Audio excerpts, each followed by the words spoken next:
Let's talk about living oneness. This is the first video of a series of videos that I'm going to make around the topic of living oneness. Oneness became important to me because I had an experience many decades ago that really changed my life. I was deeply relaxed after a breathing session, and I was lying in a room with my head to the window, and the birds far, far away in the forest.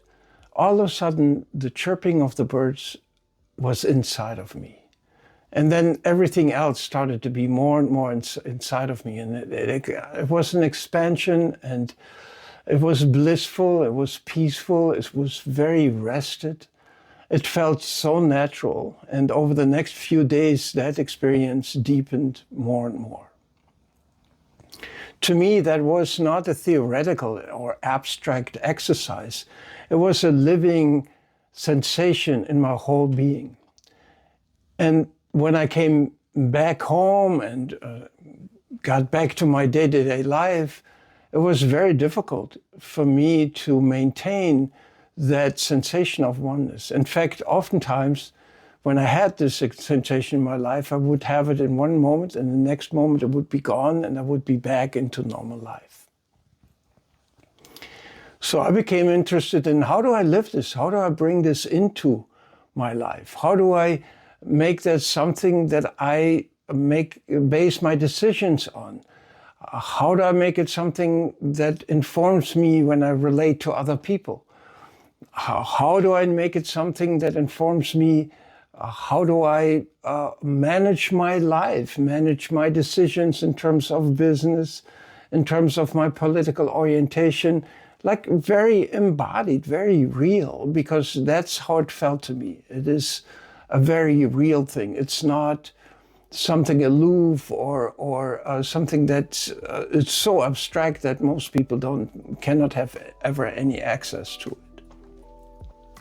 Now, I'm not the only one who talks about oneness. There's many, many examples. And here I'm going to show you a few of them.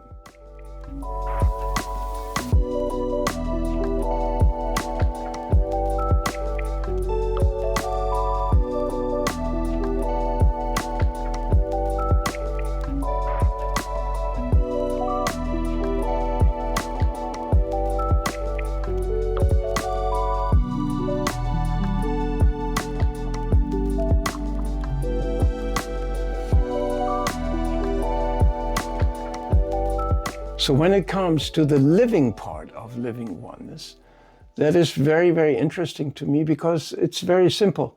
If you feel one with everything, there's no point of making enemies anymore. There's no point of war. If everybody would feel that we are one with each other, then why would we fight with each other or compete with each other? Or why would we not help each other? Because we would experience each other as part of each other. And in order to make this more relatable, I came up with some ideas around it that it took me a while to see, but they're kind of obvious. There's only one earth, right? There's only one nature. There's not two natures. There's only one air. In fact, the air, which we are so dependent on every minute of our life, that air is completely not dividable. You cannot say, this is my air or your air. It's always shared.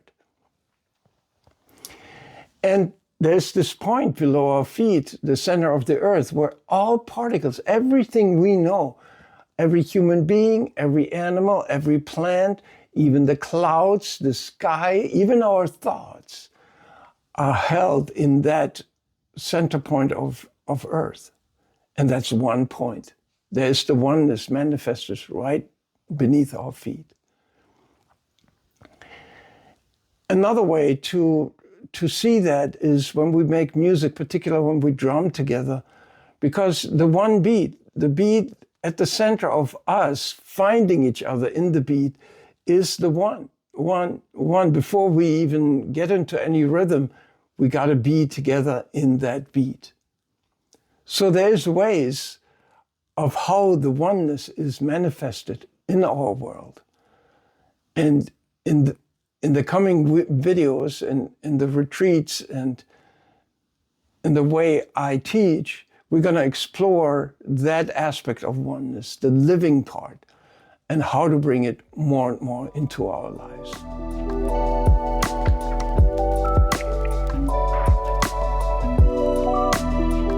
Oneness, to me, is not an abstract idea or some abstract spiritual realization. Oneness is warm, is full of light, full of energy. And the more we become one inside ourselves, which is felt as wholeness, we feel ourselves as whole. The more we feel that way, the more energy flows. And when we give that to each other, when we acknowledge our oneness, open-eyed in life with each other, we turn on a whole new energy flow between each other. That is not there for as long as we don't make oneness personal. See you in the next video.